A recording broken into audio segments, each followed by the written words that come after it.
CashFlowDiary Podcast, episode 217. Welcome to yet another exciting episode of the CashFlowDiary Podcast, the podcast that teaches you insider tips, tactics, and strategies for creating leverage streams of cash flow into your life. Learn from top-performing entrepreneurs, business owners, investors, and thought leaders from across the globe as they share their secrets to success. Like what you learn on this and other CashFlow Diary podcast episodes? Go to learninvestingnow.com and sign up to receive powerful tips and information that will help you succeed as an entrepreneur and investor. Now, here's your host, investor, entrepreneur, business owner, educator, speaker, author, and master facilitator of Robert Kiyosaki's cash flow game, J Massey. So, if you can imagine, who did my wife couldn't eat or drink, I couldn't walk or talk. That's called making less than no money, right? So I just want you to understand that everything I come at you with is from that standpoint.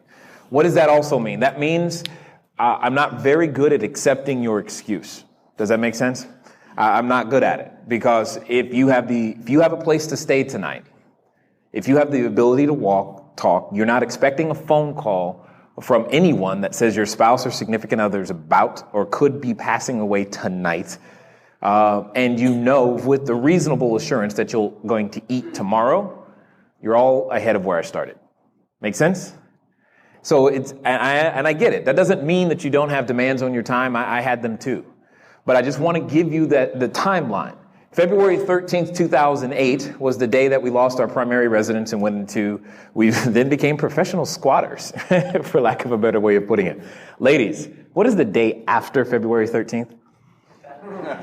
See, you thought he got you a bad Valentine's Day gift. That's what I gave my wife that year. It was awesome.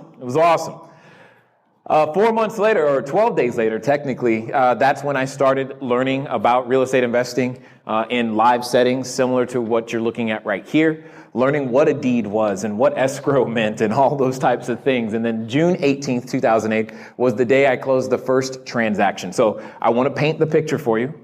First transaction was closed while squatting at bank-owned property, and I became a landlord. Is that weird or what? Yeah, it's kind of weird. Because how many of you have heard something like, you can't buy a house with bad credit? Who's heard that? Right?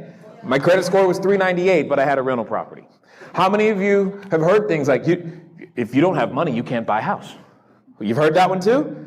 I used none of my own money or credit with a bad credit score and bought a house and rehabbed that one too without knowing how to buy the stuff at Home Depot. Kind of interesting, right? Since then, so about 3 weeks after that, we did 11 transactions in a week because real estate investing is a skill set. It's a what? Skill set. One of the things that will happen as I invest time here with you tonight is that I will ask you questions. When I ask a question, I expect an answer, because have you ever been in a conversation and realized that someone wasn't to you and then you felt a little that they weren't? And did that ever make you just like, exactly. I'm like, why am I here then if you ain't listening? Why am I talking? Now, and that's going to come into play later, but just keep that in mind. Here's the point. We did the wholesaling, the fixing and flipping, the wholesaling for a while, and that was great. Do I have any tax people in the room? CPA, enrolled agent, any of those? Accounting kind, bookkeeper? No? Oh, interesting. All right. It just produces a whole bunch of capital gains, which could be short-term capital gains, which long-term means you just give it right back to the government, and that's not cool. So, I didn't like that. I didn't like that. And I was like, well, cool. It's wonderful that I could now eat, but I kept having this tax bill and I didn't want to have to keep paying it. So I was like, what am I going to have to do? The solution was to keep more property. I was like, okay, great. How do I keep property, still buy them using none of my own money or credit? Right? And that's when I started having to learn the new skill set of raising capital. That's what happened. And then that turned into owning and doing notes. I did those for a while. I got bored with notes. And let me tell you why notes are boring to me. It's because once you own the note, the only thing left to do is to wait for the check. That's boring. I got tired of it because there's nothing else to do. I needed something to do in that sense. So I then switched to buying apartment buildings. I started with a 12-unit building, then another 12-unit building. Soon thereafter, just made my way up. Like I said, I have a 182-unit building currently, is the largest one. Then I got bored with that. And I said, hey, what about commercial? And that was the next thing. And then it was like, hey, I want a cell phone tower because that would just be cool. And I'm like, wow, who didn't know that you could actually own a cell phone tower? Okay, cool, excellent. Really cool. Best tenant on the planet, by the way. I'm also looking for billboards because they're kind of similar. It's really awesome. So those things begin to just challenge me. And that's when I realized I'm just a cash flow guy. That's what I care about. I care about owning and controlling an asset and selling the use in the marketplace. That's the thing. If you feel like you're trapped in a job, the reason you're trapped is because you don't own and control an asset whose use you sell. Fix and flippers, I'm talking directly at you. You own the asset, but you sell the whole doggone thing just to make any money. You don't sell the use of it. And that's the difference. That one little mindset shift is the difference in what keeps you on that rat race and having to do that next deal and having to do that next deal and that next deal and that next deal. And the only way to ever get off is to buy, develop, and own and control an asset. Does that make sense? Yes or yes? Yes, yes or yes? Yes. Okay, here's the thing. You've all been playing the game at a certain level, right? Many of you, if you've been on a sports team, who are athletes in the room? Like you played a sport, I don't care what one, even beer pong would count right now. All right, excellent. My point is, you played the game at a certain level, and other people played at a higher level. I'm going to take a stab in the dark and say that everyone in this room came here because you want something more than what you currently have. Yes? Yes, then you know what that means? You're going to have to play at a higher level. That's a higher level of energy, a higher level of focus, a higher level of concentration, and a higher level of empathy, compassion, and care for the customer that you actually serve. That's the part I think real estate investors forget, is that we still serve people. That's the most important thing. Not what trick can he teach me, not how do I get more people to give me more money, not how do I get someone to sell me a deal for $1, how do I get them to take this seller financing? No. How can I serve more people? That's the difference. Let me give you a quick example. Have you ever seen or did you know that kids could have a lemonade stand on the weekend? Right? Isn't that a business? Now, I'm not saying that I'm not asking you to go try to pay your rent that way, right? But it is a business.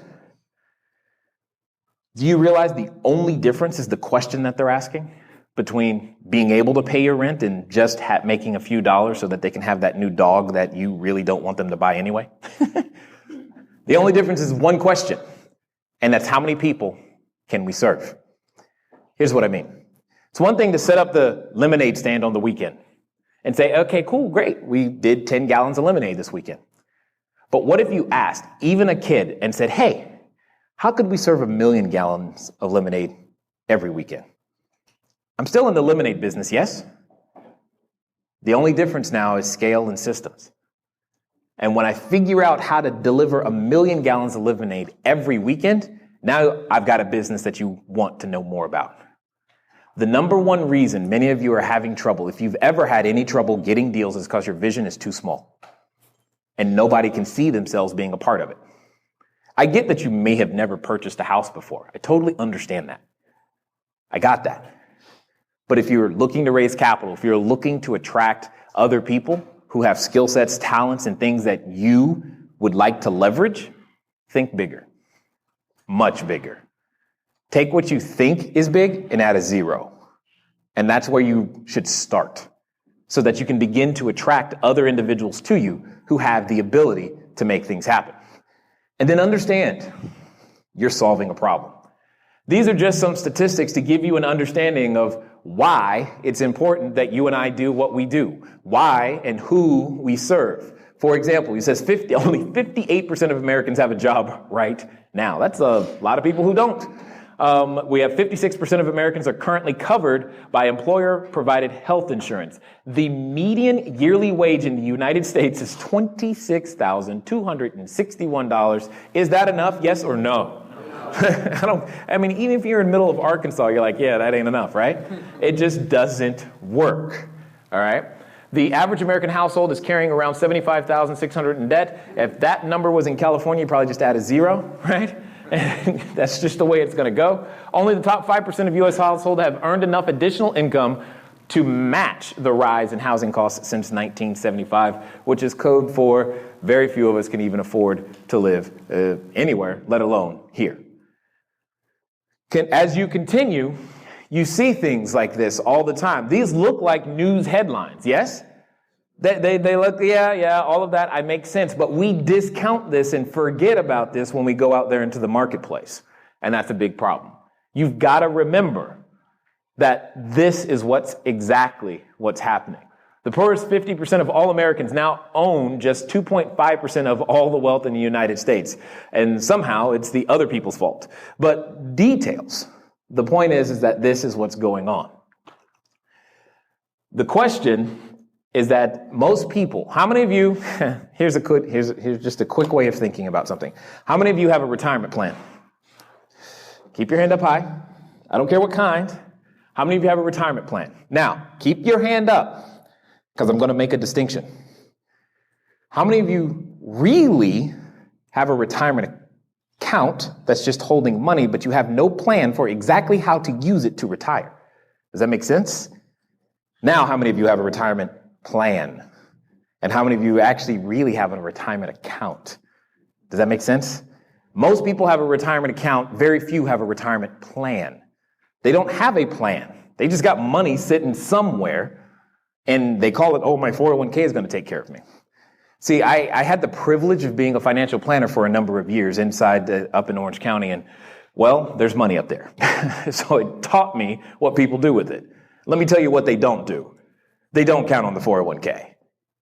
They count on real estate, assets, things that they own and control and sell the use of. But let me ask you this. Who went to elementary school? Yes? Yes? Okay, cool. High school? Okay, how many of you went for more after that? You went for college. And how many of you were so special, you're like, I didn't get enough yet. I want more. Even after that, right? Right. Well, here's the cool thing. I, too, have a PhD. Public high school diploma. Right? That's where I go. But here's my point in understanding all of these things. How many of you have seen that the level of education has no correlation, or very little level of formal education has very little correlation to wealth? You seen that? And then you get a little irritated sometimes. Like, what makes the difference? What makes the difference? What's that? Yourself, yes.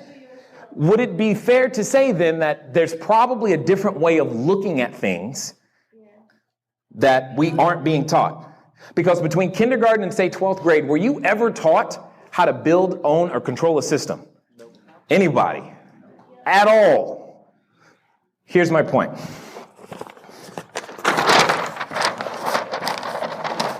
Hey, it worked. All right. How many of you have seen something that looks like this at least once? You've seen that? How many of you have not? Okay, let's go over a new rule. That new rule is called 100% participation. All right? What that means is that my expectation for everyone in this room is to participate. You are of one of two opinions. Here's a challenge in today's marketplace. People don't know how to make a decision. You are of one of two opinions. It's very clear. Have you seen this before or not? There is no middle. Okay? So let's try that again. How many of you have seen this before in one form or another? Excellent. How many of you have not? Awesome. Much better. Much better. See? I got you to make a decision. You have no idea how important the skill set that you just exercised is. This is what is known as the cash flow quadrant, made famous by Robert Kiyosaki, and it simply describes how money is earned in a capitalistic society, and regardless of who you think currently is in that White House at 1600 Pennsylvania Avenue, we still do say we practice capitalism, so this still works. Okay? What does that mean? That means the E stands for an employee. They literally get paid for the amount of time that they are present at the job. Has no correlation to their production. How many of you have worked next to someone like that? Got it.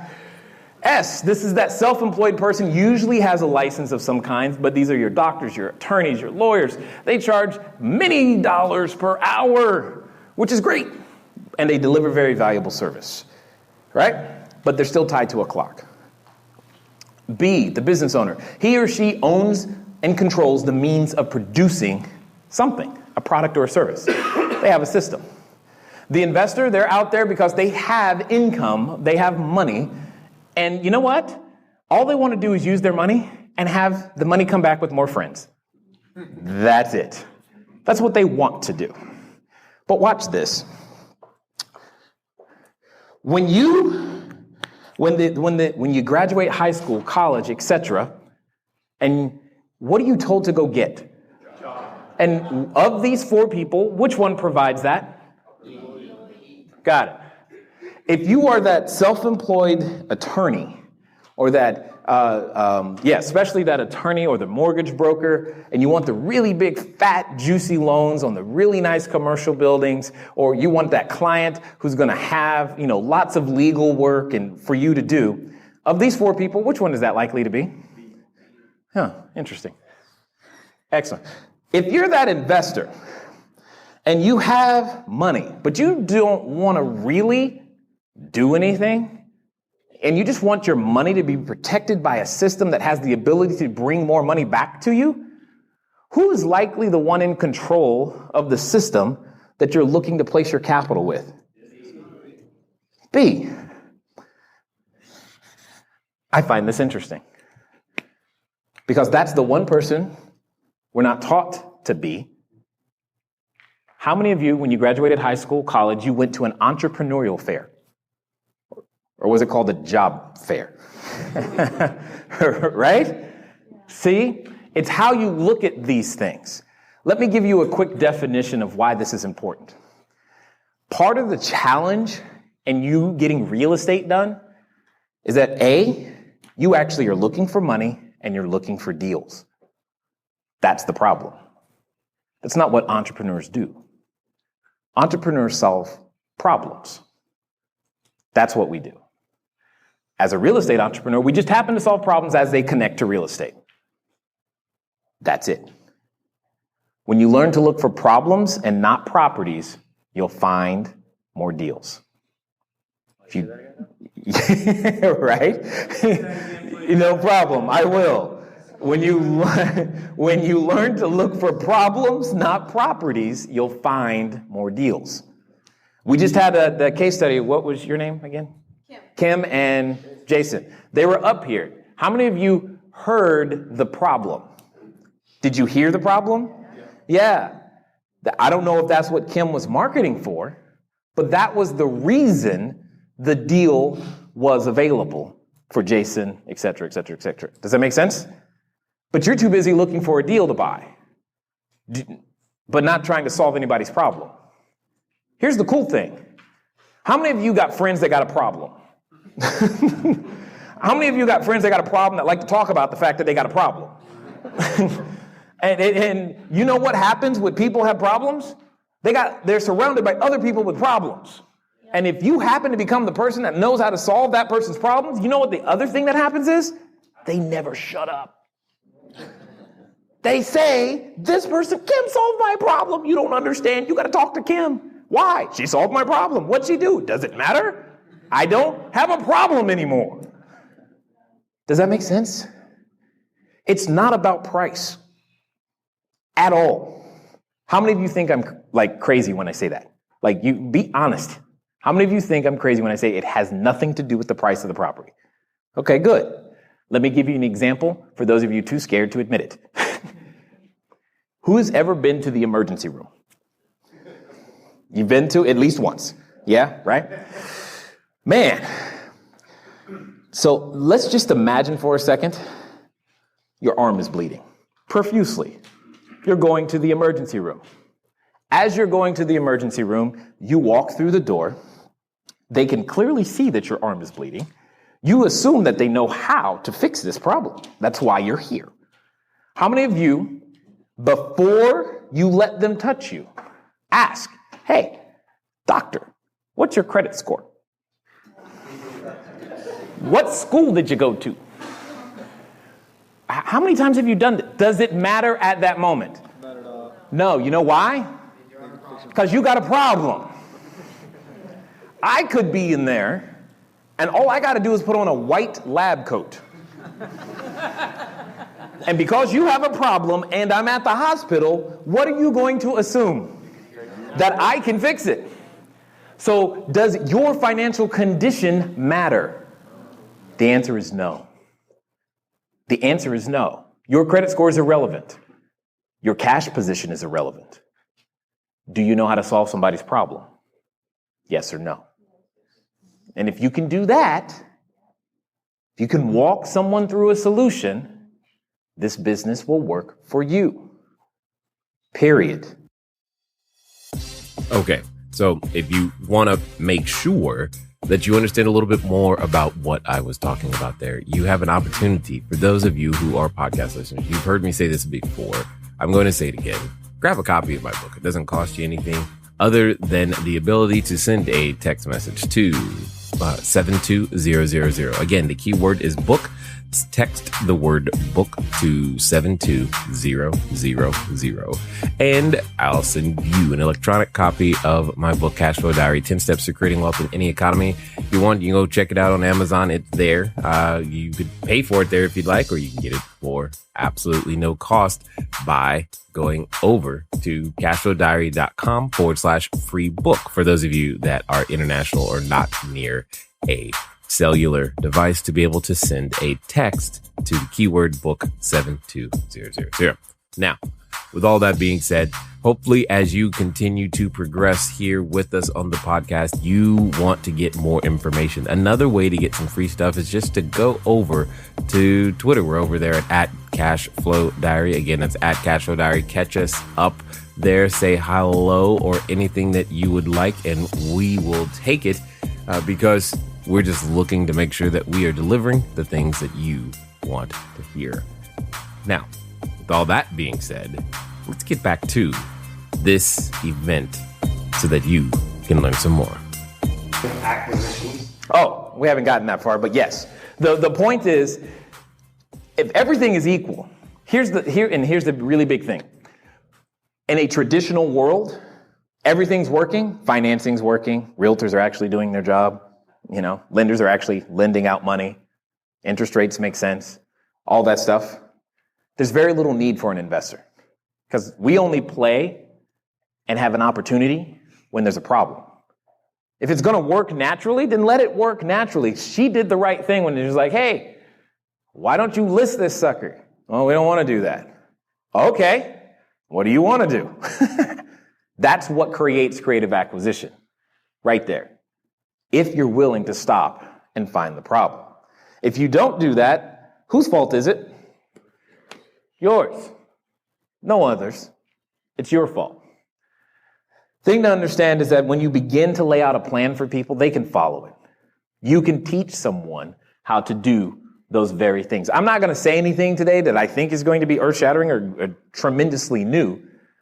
I think what's different is that you just don't realize how to create value. So I'm going to do my best to teach you with one of the best examples I can think of. What is this? What's that? It's a $100 bill. I'm going to ask the question again. What is this? It's okay. Some people say it's money. What else? Opportunity. Who said that? Note. Yep. It's a what? IOU. That is very accurate. That is very accurate. But what else is it? I haven't heard it yet. Yes. There you go. What was that? Tracy? Tracy? This is a piece of paper. Yes? Okay. May I borrow a sheet of paper, please? As it currently stands in its current form, how many of you, what is this? What is this? Which piece of paper do you want? Raise your hand if you want this piece of paper. Raise your hand if you want this piece of paper. Okay. Why do you want this piece of paper over this piece of paper? More value. One has more value, or at least a perception of value. Why does this one currently have more value? Because what? Because I tell you it's $100. Okay, because what? Exchange, trade. Yes, it's a medium of exchange. That is very, very true.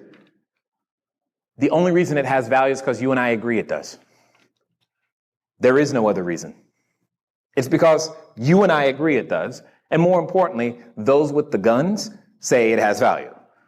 That's why it has value. There is no other reason.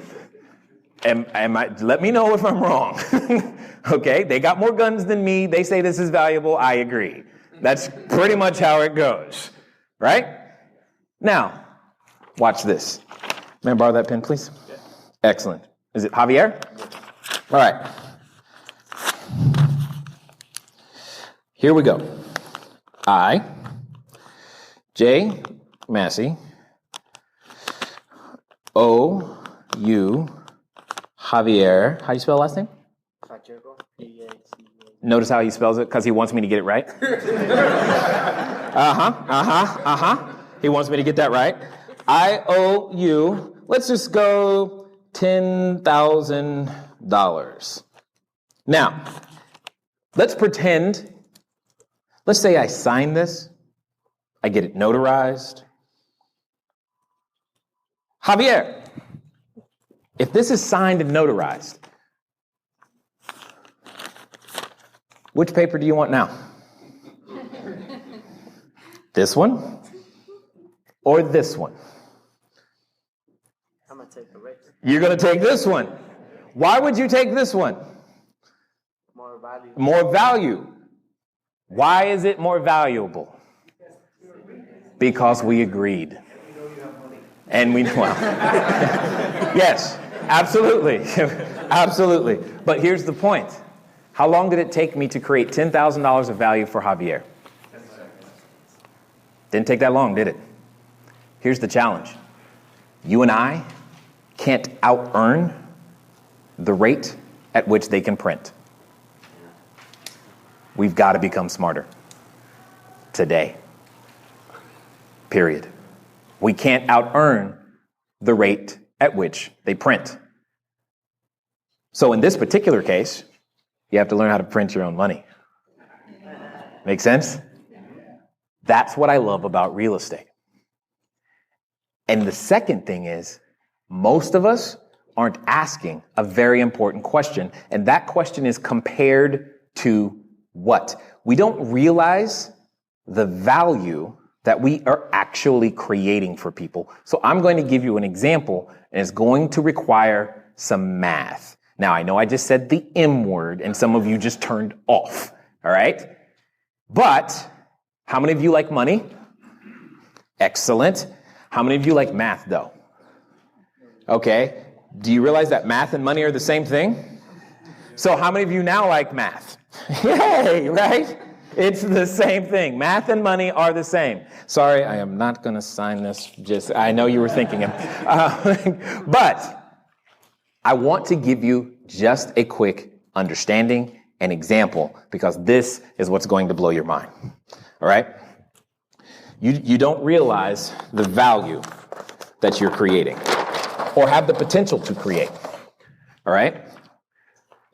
So, let's pretend for a second that you have a desire to retire. Is that anyone in this room like that? Yes? Perfect. Retirement is simply having more money come in than go out without working. Is there a law that says you can't do that at 18? Nope. 28? 30? Some of you are like, go higher, faster, right? Right? I understand. So there's not a law against it. So you could do it at any time you'd like. For the sake of example, let's just say you wanted $100 a month. Is that enough to retire on? No, it's probably not even enough for your cell phone bill, but you get my point. How many months in a year? 12. So how much is that annually? $1,200. So if you wanted to earn $1,200, that's it. You have many choices of doing that. Obviously, we know we can trade our labor, but we're not talking about labor anymore. I want you to understand the value of owning and controlling an asset and selling the use of it in the marketplace. What's a very common asset that banks like to pitch and sell? CDs, also known as a certificate of depression, in case you were wondering. Okay? So for the sake of argument, I'm going to go find out what the best possible interest rate we can get on a CD is at this particular moment, according to bankrate.com. I'm just making sure the internet over here is still connected because it does not seem like it is. There we go, bankrate.com, boom, boom. Close that. All the bankers just hid. And they're like, oh no, please don't do that. CDs, let's go with a 5-year CD because we know if we leave it there longer, they'll give us more for it. So let's just look at it. Let me sort by, so the highest number I see is 242. Do you see a number higher? Well, okay, so we'll use 245, sure. So do you see any number higher? No, so that means they'll pay us a whopping 2.45% per year on the money. Make sense? So the question I have for you is, if you wanted to earn $1,200 in retirement, and this was your investment vehicle of choice, how much money do you have to have in the bank? I'll tell you how to figure it out. Really simple. Remember, math and money are the same. All I'm going to do is take 1,200 and divide by 2.45%. That's all I'm going to do. Someone's got a calculator. What is the new number? 48,979. Now, how many of you have the ability to pay your bills, do what you're currently doing, and sit $48,000 on the side so that you can hopefully get $1,200 a month? A year. Right, $1,200 a year. Are you beginning to get the picture? How many of you have been like, and have ever said to yourself, I would totally do real estate if I could just find the money? Be honest. You realize outside this room, this is what a lot of people are doing. And the only reason they don't know they have an option is because you haven't told them. There is no other reason. There is an oversupply of money right now. There's a reason that there's 2 best hard money lenders in San Diego in the room. There's a reason. You know why? They got too much doggone money because they're printing it too fast. There's a reason interest rates are what they are, because it's supply and demand. And this is not rocket science. When supply is high, prices low. When supply is low, prices simple. The clues have been in front of you the entire time. There's too much money out there. And the money doesn't have enough quality options, because the money that's in CDs, they're not asking compared to what? There is no other system that they have access to at the moment.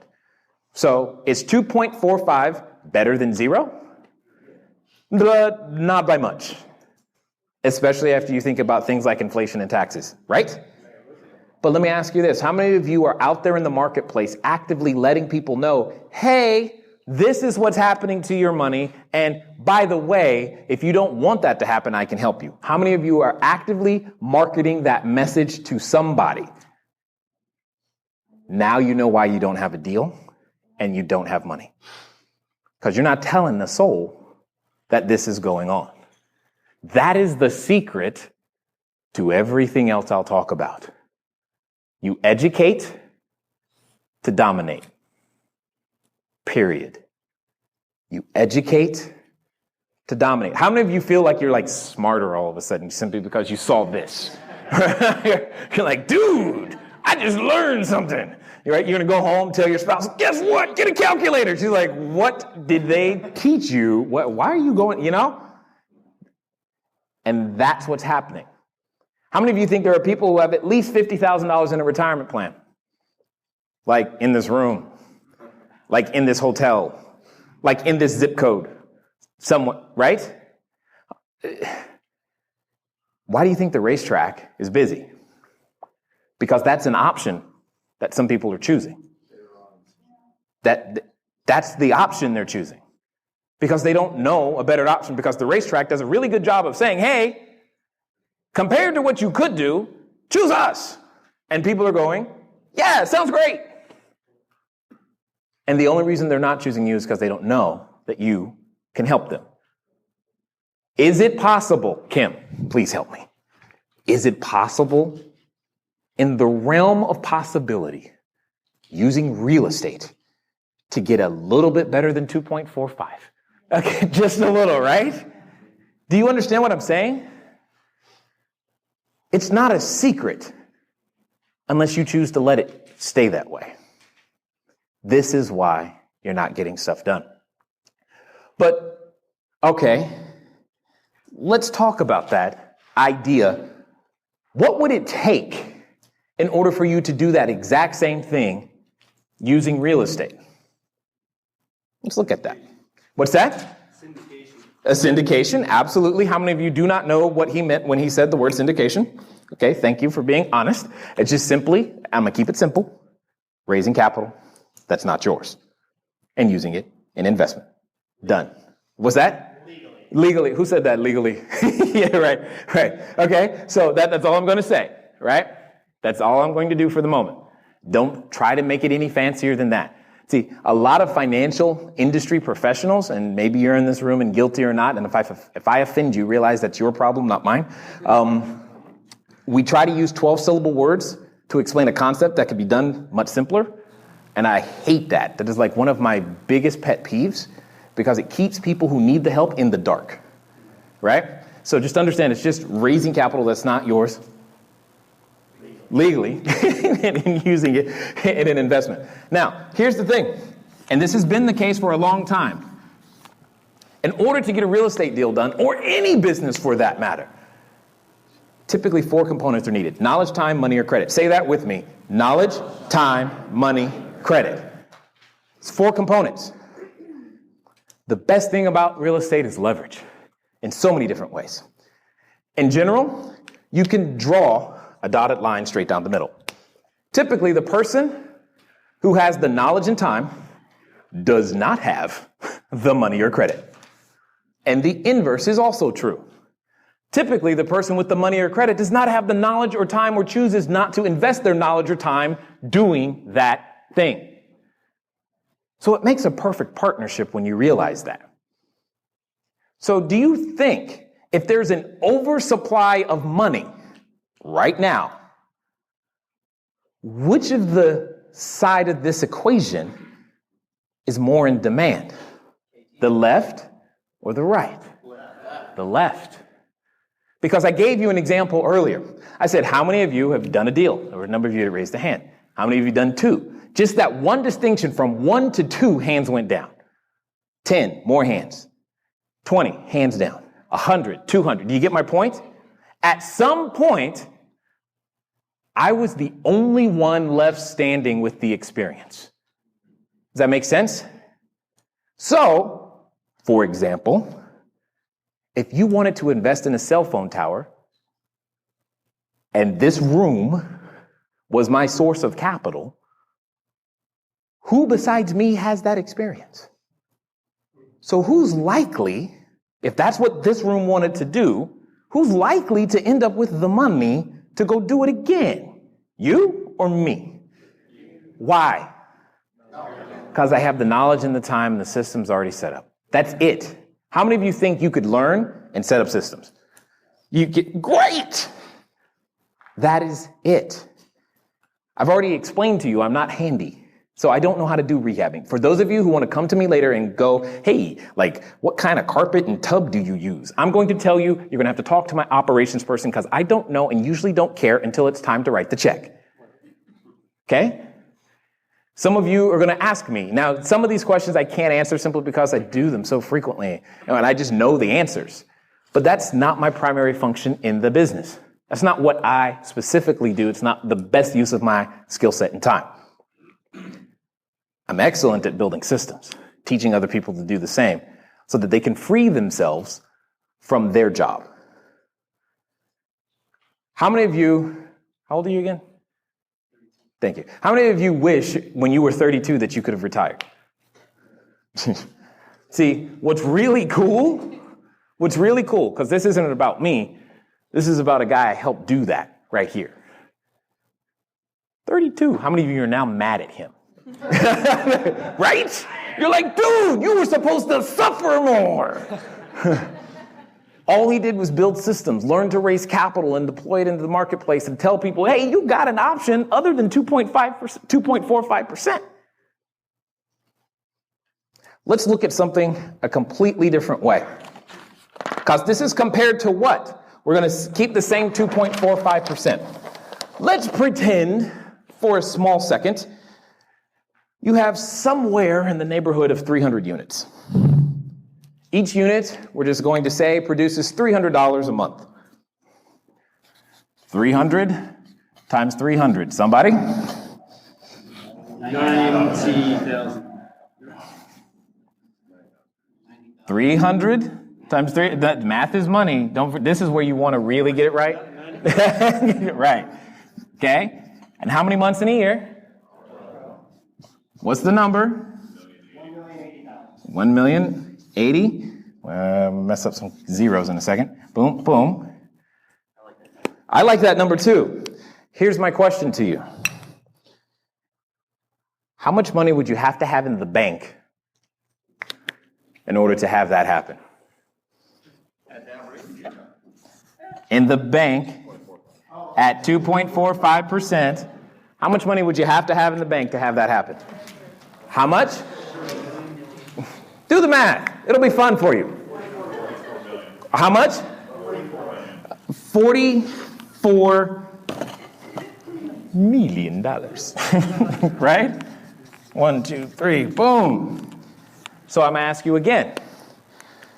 How many of you doing what you're currently doing have the ability to pay your bills, take kids, little Johnny to soccer practice, take a vacation or two, and still put $44 million on the sideline? Anybody? Okay. However, because of the benefits of real estate, you can learn to do the whole gosh darn thing using none of your own money or credit and only required knowledge or time. How many of you think that's cool?